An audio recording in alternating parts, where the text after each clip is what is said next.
പ്രഭാതത്തിനായി ദൈവത്തെ സ്തുതിക്കുന്നു.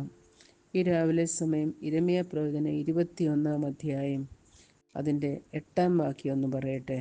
നീ ഈ ജനത്തോട് പറയേണ്ടത്, യഹോവ ഇപ്രകാരം അരുളിച്ചെയ്യുന്നു, ഇതാ ഞാൻ ജീവൻ്റെ വഴിയും മരണത്തിൻ്റെ വഴിയും നിങ്ങളുടെ മുൻപിൽ വയ്ക്കുന്നു. ഇതോട് ചേർന്ന് ആവർത്തന പുസ്തകം 30 അധ്യായം 15 വാക്യം കൊണ്ട് വായിക്കട്ടെ. ഇതാ ഞാൻ ഇന്ന് ജീവനും ഗുണവും മരണവും നിന്റെ മുൻപിൽ വെച്ചിരിക്കുന്നു. വീണ്ടും മത്തായി എഴുതിയ സുവിശേഷം 7 അധ്യായം അതിൻ്റെ 14 വാക്യം വായിക്കട്ടെ. ജീവങ്കിലേക്ക് പോകുന്ന വാതിൽ ഇടുക്കവും വഴി ഞെരുക്കവുമുള്ളത്, അത് കണ്ടെത്തുന്നവർ ചുരുക്കമത്രേ. ദൈവത്തിൻ്റെ വചനത്തിൽ ആവർത്തിച്ച് പറയുന്ന കാര്യങ്ങളാണ്. 2 വഴികളുണ്ട്. ഒന്ന് ജീവൻ്റെ വഴി, 2 മരണത്തിൻ്റെ വഴി. ഇത് രണ്ടും ദൈവം തൻ്റെ മുൻപിൽ വച്ചിരിക്കുകയാണ്. തിരഞ്ഞെടുപ്പ് നമ്മുടെ ഫ്രീ വിൽ അനുസരിച്ചാണ്. നാം ആണത് തിരഞ്ഞെടുക്കേണ്ടത്. എന്നാൽ ആ 2 വഴി തിരഞ്ഞെടുക്കുന്നതിനും 2 വ്യത്യസ്തങ്ങളായ അനന്തരഫലങ്ങളുമുണ്ട്. ദൈവം തൻ്റെ കൽപ്പന കൊടുക്കുമ്പം മുതൽ പറയുന്ന കാര്യങ്ങളാണ്. ജീവനും ഗുണവും മരണവും ദോഷവും നിങ്ങളുടെ മുൻപിൽ വെച്ചിരിക്കുകയാണ്. എപ്പോഴും നാം ആണ് തിരഞ്ഞെടുക്കേണ്ടവർ.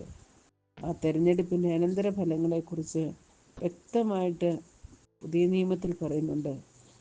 എൻ്റെ മത്തായി 7:13 വായിക്കുമ്പോൾ, ഇടുക്കുവാതിലിലൂടെ അകത്ത് കടക്കുകയും നാശത്തിലേക്ക് പോകുന്ന വാതിൽ വീതിയുള്ളതും വഴി വിശാലവും അതിലൂടെ കടക്കുന്നവർ അനേകരുമാകുന്നു. ജീവങ്കിലേക്ക് പോകുന്ന വാതിൽ ഇടുക്കവും വഴി ഞെരുക്കവുമുള്ളത്, അത് കണ്ടെത്തുന്നവർ ചുരുക്കമത്രേ.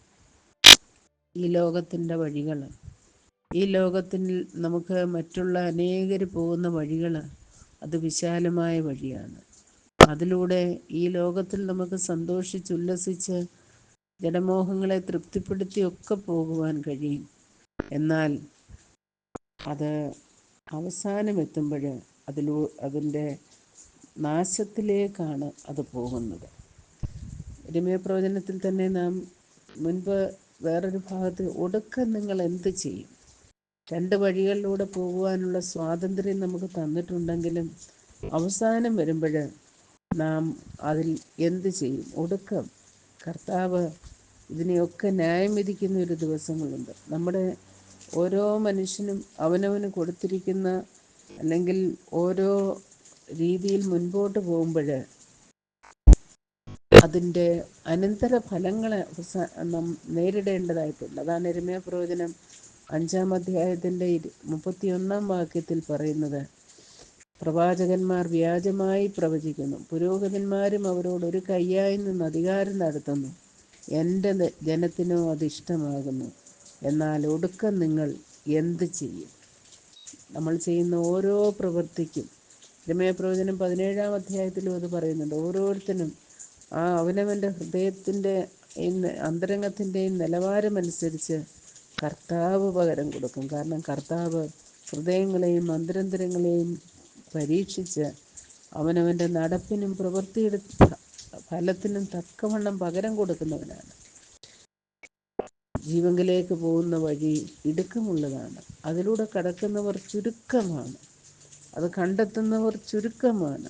എന്നാൽ ആ വഴിയിലൂടെ എത്തുമ്പോൾ, നാം അതിൻ്റെ അവസാനത്തിലെത്തുമ്പോൾ, അത് ജീവൻ്റെ വഴിയാണ്. നിത്യജീവനിലേക്ക് നമ്മളെ കൊണ്ടെത്തിക്കുന്ന, കർത്താവിനോടൊപ്പമുള്ള നിത്യവാസത്തിനായി നമ്മെ ഒരുക്കുന്ന വഴി. ഈ ലോകത്തിൽ നമ്മുടെ ചുരുങ്ങിയ കാലയളവ് 70 അല്ലെങ്കിൽ 80 വർഷം ഈ ഭൂമിയിൽ കഴിക്കുന്ന ചെറുതായ ഒരായുസ്, അതാണ് നിത്യത. നാം എങ്ങനെ കഴിക്കുന്നു എന്നുള്ളത് തീരുമാനിക്കും. നിത്യതയിൽ നാം എങ്ങനെയായിരിക്കുന്നു, ആരോടൊപ്പമായിരിക്കുന്നു, എങ്ങനെയാകുന്നു എന്നുള്ളത് തീരുമാനിക്കുന്നത് ഈ തിരഞ്ഞെടുപ്പുകളുടെ അടിസ്ഥാനത്തിലാണ്. ദൈവം വെച്ചിരിക്കുന്ന ആ ജീവൻ്റെ വഴിയിലൂടെ മുൻപോട്ട് പോകുവാൻ ദൈവത്തിൻ്റെ പരിശുദ്ധാത്മാവ് നമ്മെ സഹായിക്കട്ടെ. 2 വഴികളും നമുക്ക് മുൻപിലുണ്ട്. എന്നാൽ കർത്താവ് മുൻപേ തന്നെ മുന്നറിയിപ്പ് തന്നിട്ടുണ്ട്. ഇടുക്കമുള്ള വഴി അത് ജീവങ്കിലേക്കുള്ള വഴിയാണ്, വിശാലമായ വഴി നാശത്തിലേക്കുള്ള വഴിയാണ്. ഏതാണ് തിരഞ്ഞെടുക്കുന്നത്? തിരഞ്ഞെടുപ്പ് നമ്മുടെയാണ്. നാം കർത്താവിനോട് ചേർന്ന് ജീവിപ്പാൻ തക്കവണ്ണം യിരെമ്യാവ് തിരഞ്ഞെടുത്തതുപോലെ പ്രതികൂലങ്ങളും നിന്ദകളും പരിഹാസങ്ങളും ഒക്കെയുള്ള വഴിയിലൂടെ കടന്നു പോകുവാൻ യിരെമ്യാവ് തിരഞ്ഞെടുത്തപ്പോൾ അതിൻ്റെ അന്തം ഏറ്റവും മഹത്വകരമായി തീർന്നു.